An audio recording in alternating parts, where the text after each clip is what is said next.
e atirou uma lança no mesmo lugar em que Atalanta havia atirado a flecha.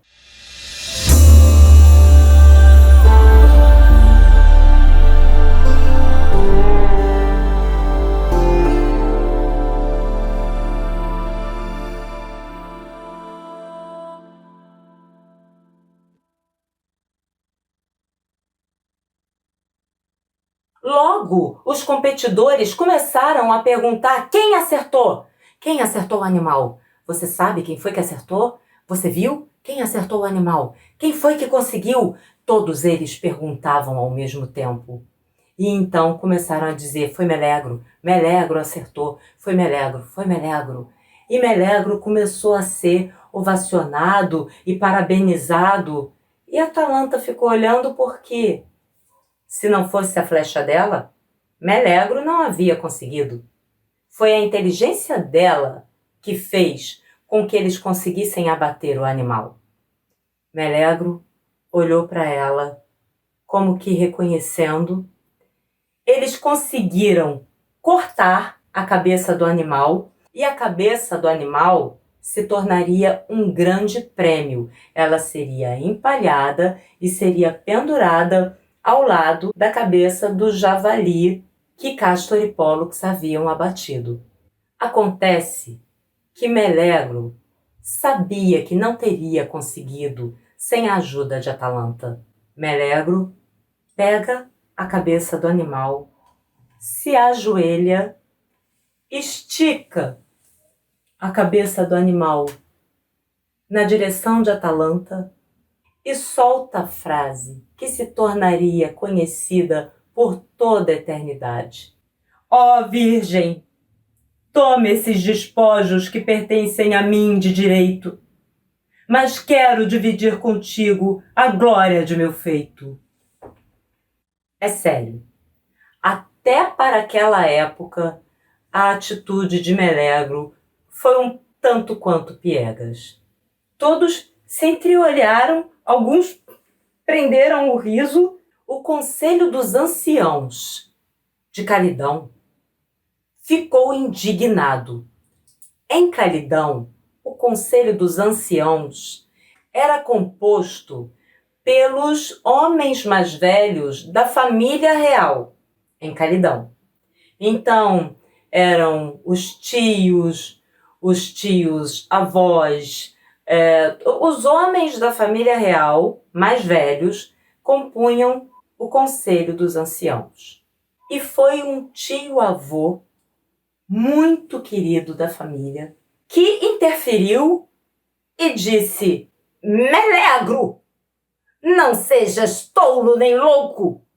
Estes despojos pertencem a ti por direito? Sim, mas são também da nossa casa, da nossa família. Não está em seu direito doá-los para quem quer que seja. Melegro olhou para o tio e começou uma discussão. Na verdade, eu não teria conseguido sem ela. Ela feriu de morte o javali. Eu só terminei de matar, mas foste tu quem já o havia matado. Portanto, esta cabeça pertence à nossa casa. Será empalhada e pendurada ao lado da cabeça do javali que teus primos também heroicamente mataram. Eles estavam nessa discussão quando, de repente, Melegro olhou para a Atalanta e descobriu que ela não estava mais lá. Quando ele viu, ela já estava longe. Tão logo a discussão começou, Atalanta montou o seu cavalo, colocou seu capacete e partiu velozmente para longe daquela cidade. Ela não estava interessada em troféus, em despojos. Para ela, era suficiente saber que ela havia matado. Não importava mais nada. E ela seguiu seu caminho. Quando percebeu que Atalanta não estava mais ali, O tio-avô continuou falando, e Melegro só ia ficando cada vez mais irritado, porque na cabeça dele, o tio havia feito com que a Atalanta tivesse ido embora. Na cabeça dele, se ele tivesse tido mais tempo com aquela guerreira que mais parecia uma amazona, ele teria conseguido fazer com que ela ficasse mais tempo, com que ela olhasse para ele de forma diferente e, quem sabe, ele teria conseguido pedi-la em namoro. Mas, diante daquela intervenção daquele tio-avô, ela foi embora, não tinha mais nada, tudo estava perdido. E o tio não parava de falar, e ele foi ficando cada vez mais irritado, e ele foi tomado de uma cólera ensandecida. Ele puxou a espada e cravou no ventre do tio. O tio já era muito velho, só teve tempo de olhar para ele, com um olhar apavorado, olhar em volta, como que pedindo ajuda, e caiu morto imediatamente. Ao redor, a única coisa que se ouviu foi aquele barulho da respiração sendo prendida. E um silêncio sepulcral se abateu sobre todos.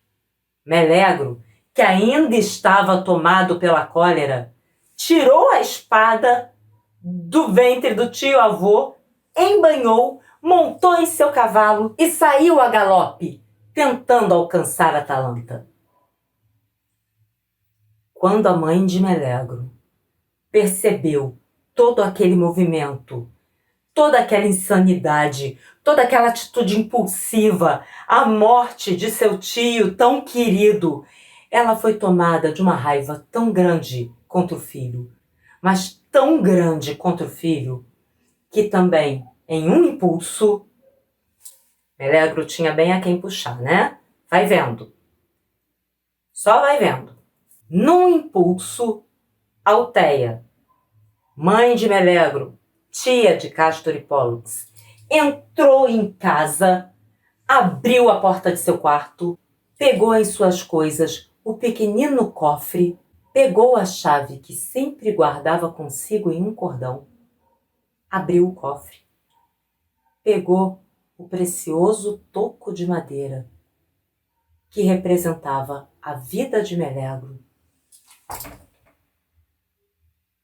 e atirou na lareira, sem dó nem piedade. Melegro, que a essa altura estava cavalgando a toda velocidade, foi se sentindo ficar cada vez mais fraco, cada vez mais fraco. Foi sentindo que perdia as suas forças. Percebeu que devia estar ficando doente, que algo muito ruim estava acontecendo. Começou a se perguntar se não seria a maldição de algum deus por ter tirado a vida de seu tio-avô. Fez o cavalo parar, deu meia volta e começou a voltar para casa, o mais rápido que ele podia suportar, à medida em que ia perdendo as suas forças gradativamente. Ele conseguiu chegar em casa. Todos ainda recuavam à sua passagem, ainda olhavam assustado enquanto ele caminhava para dentro do palácio. Melegro entrou cambaleando no quarto da mãe para pedir ajuda. Estendeu a mão, mas a mãe olhava para ele impiedosa. Melegro percebeu que não teria ajuda da mãe e sabia por quê. Melegro se jogou na cama da mãe e a mãe, altiva, ficou observando enquanto o filho dava o seu último suspiro.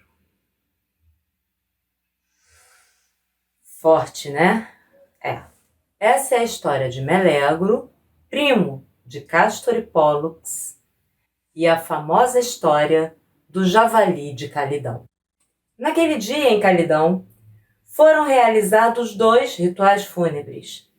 O do ancião, que era irmão do rei Téstio, tio de Leda e Alteia, tio-avô dos gêmeos Castor e Pólux e de Melegro, bem como o ritual fúnebre de Melegro, que ninguém conseguiu entender por que ele havia morrido.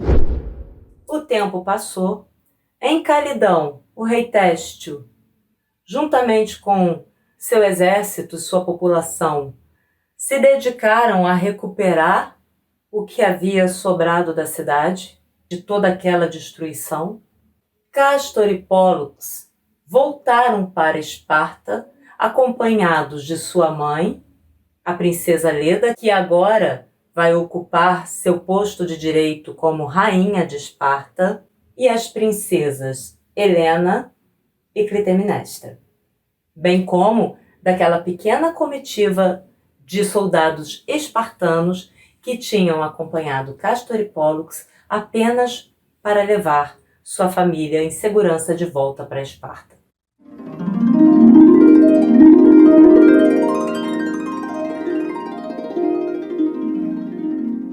Você está acompanhando essa história desde o início? Você sabe como tudo começou? Não? Clica aqui, ó. Deixa seu like pra gente se você gostou da história. Se inscreve, isso dá uma força enorme pro canal. E não esquece de ativar o sininho, que é para receber as novidades. Beijos astrais.